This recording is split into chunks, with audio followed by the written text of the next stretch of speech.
Hi, my name is Aria Beal, and this is my Nursing in Italy Study Abroad video journal. So, before going to Italy, I had no idea about what to expect. I wondered how different American culture, Italian culture would be, what traditions and mannerisms I would have to adjust to, and I was also very excited about what I was going to learn by seeing Italian hospitals, famous monuments that I had heard about since kindergarten, and also the different foods that I would try. I also prepared for this trip by looking up different blogs different people had written about what mistakes not to make in Italy, where I should go for my free weekend, and also by buying a money belt and locks for my backpack to avoid any pickpocketing attempts while in Italy.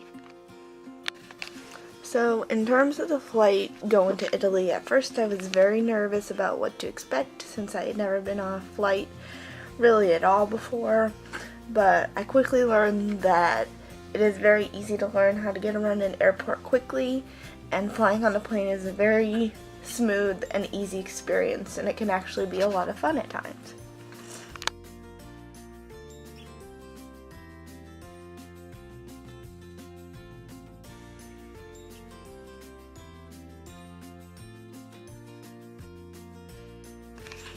So from the airport, we took a bus to get to Montepulciano, and this took about 2.5 hours. But once Montepulciano came into view from the bus, I was just in complete and total awe about how beautiful and big this town was that we were going to be staying in for about 2 weeks. So I saw the vineyards and olive trees throughout the countryside as we were driving to get to Montepulciano, and saw how different but also how similar all the buildings were in Montepulciano. As we got there, we got settled into our apartment, and me and my roommate Tracy started to go out and explore the town of Montepulciano. We were able to see the Piazza Grande, and we had our first taste of gelato and cappuccinos that day. We also had dinner at Trattoria each night that we were in Montepulciano, which exposed us to a great deal of many foods. We tried gelato several times, cappuccinos, pastas, pizzas. We climbed to the top of the bell tower in Montepulciano.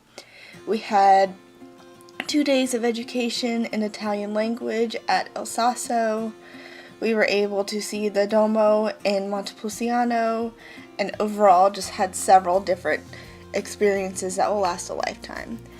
The smells of Montepulciano wafted from each building and food establishment with different smells and tastes.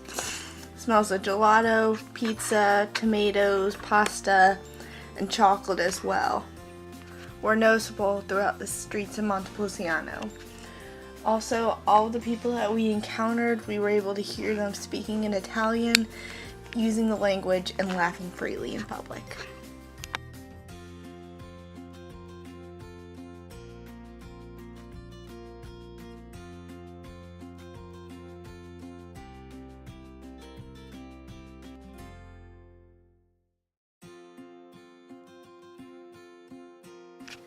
Also while at Montepulciano, we explored the Fortezza. The Fortezza is where Canessa State University's campus is in Italy. We explored the gardens around there and also spent several hours there working on our writing projects.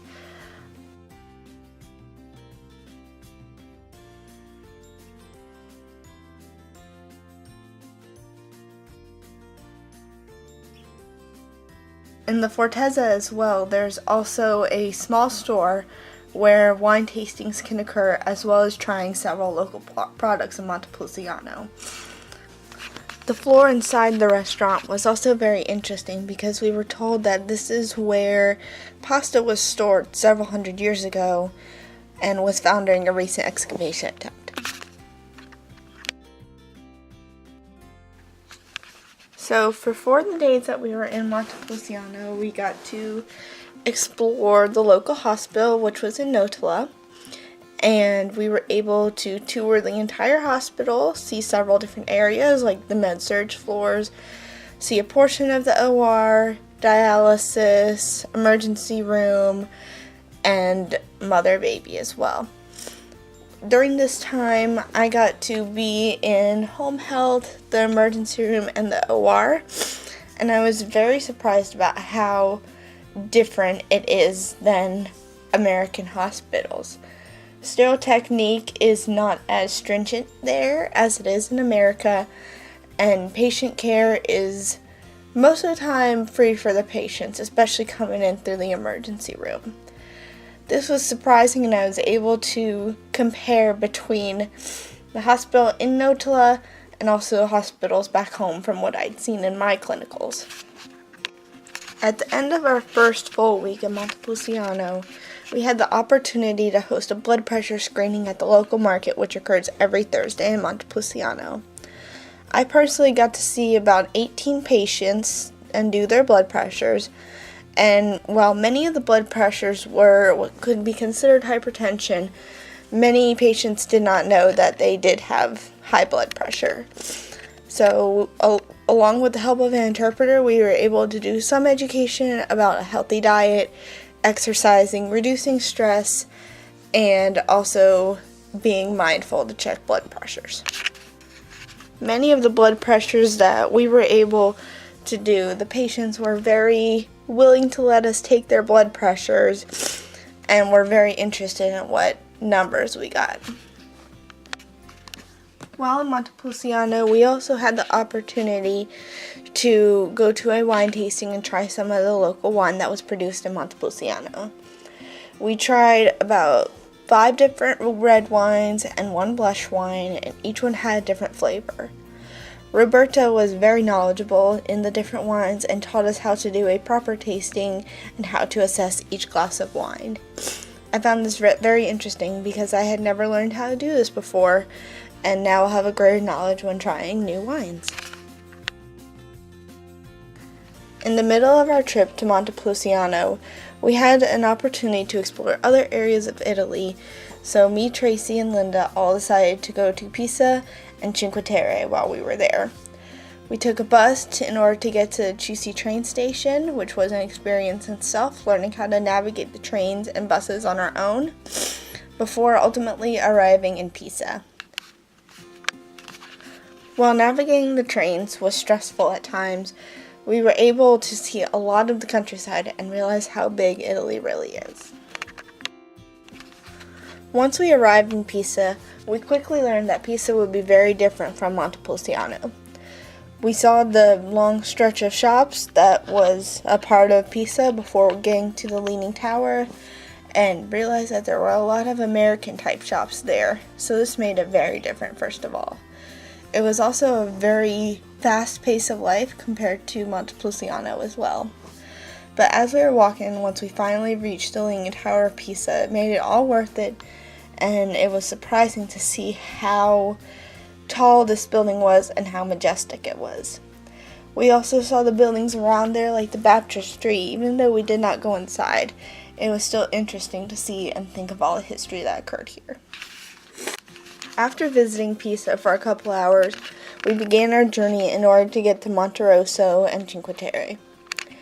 This train ride was about 2.5 hours long total, but the closer we got to Cinque Terre, we were able to see the beautiful ocean stretching out, and we were surprised at how big it really was and how beautiful it was. We were able to stay in an Airbnb during our stay in Monterosso, and our hostess was kind enough to provide us with a bottle of the local wine to try, which was very interesting in order to compare to the wine that we had tried that was local to Montepulciano. During this trip, I also got to try several local cuisines such as the pesto and an Aperol spritz, and got to enjoy the beach as well.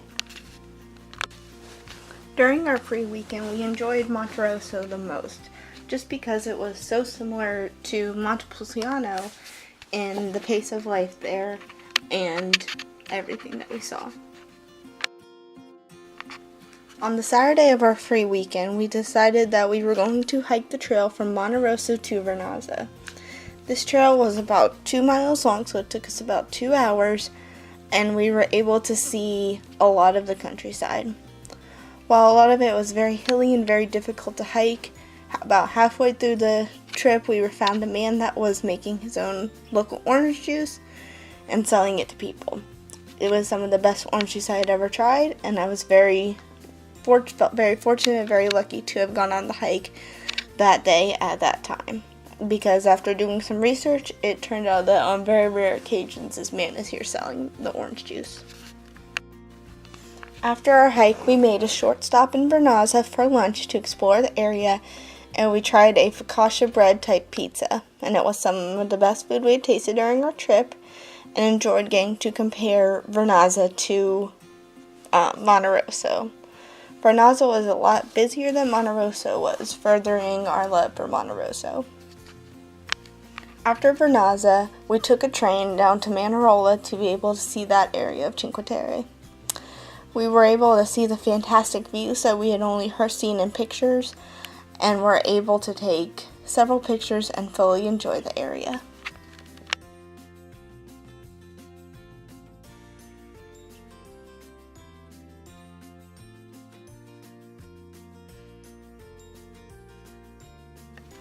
Lastly, on our free weekend, we visited Rio Maggiore and were surprised with how stacked the buildings looked, and always wondered how they stayed upright without falling over. After our free weekend for our last full week in Italy, we visited Siena. Once we got to Siena, we saw that this area was almost a mix between Pisa and Montepulciano, how there were some quieter areas and some medieval looking areas, but also some very commercialized areas.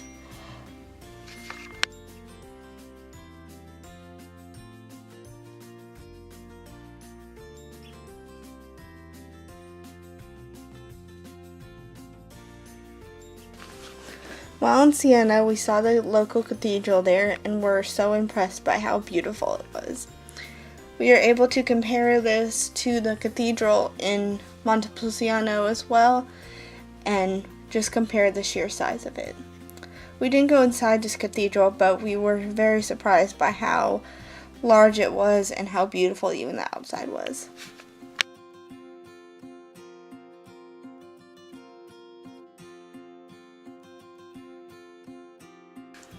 For the last weekend of our trip, we took a bus in order to get to Rome. On our first day in Rome, we were able to visit Vatican City, where several pieces of art were found that I had heard about for a long time. The art throughout Vatican City was so diverse and had many different types of art in every corner of the building. Although I was not able to take any pictures of the Sistine Chapel due to it being a holy place, it was absolutely beautiful and definitely a worthwhile experience.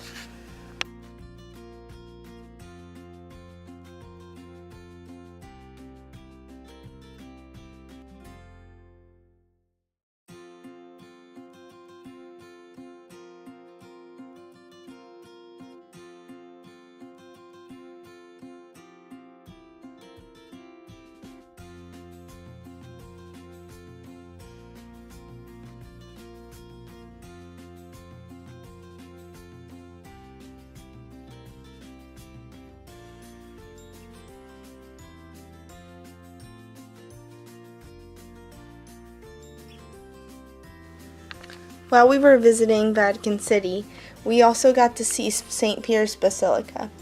While we just made a short stop here, the art inside of here was also as beautiful as in the Vatican as well. On the second day of our day in Rome, we were able to see the Colosseum. This was one of the attractions that I was most looking forward to, since I had heard about it for a long time and was very excited to see its enormous size and learn about all the history that had occurred there. It was very shocking to see how little I actually knew about the Colosseum and to learn more about it than what I had previously heard.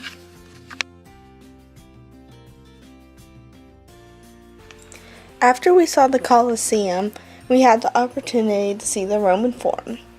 This area consisted of several gardens, several remains of what were the homes of emperors, churches, art, and monuments dedicated to Roman gods as well. There was also what is considered to be Julius Caesar's tomb and where he was cremated.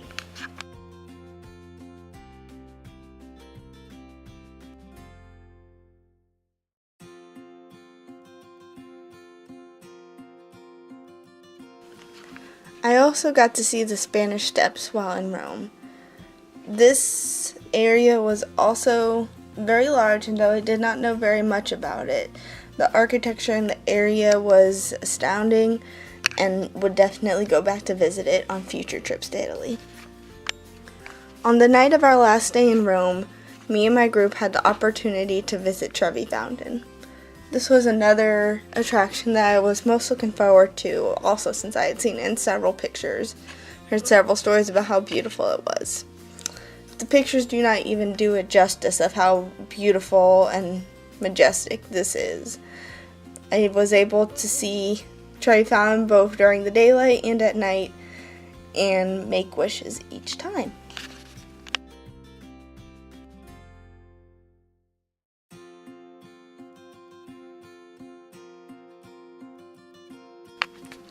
Finally, on Sunday was the day that we went home to Atlanta, and one of my goals coming to Italy was to try an authentic cannoli, and I finally got to do that in the airport.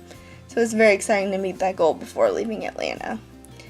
We were on the plane for about 10 and a half hours before ultimately reaching home, but it was a very smooth flight. After arriving back from Italy, I truly am grateful for this experience, and I was happy to have experienced several different cultures with all the different people that we met and to see so much of Italy during this trip. I definitely want to come back to Italy sometime in the future and loved learning about all these different experiences throughout the trip.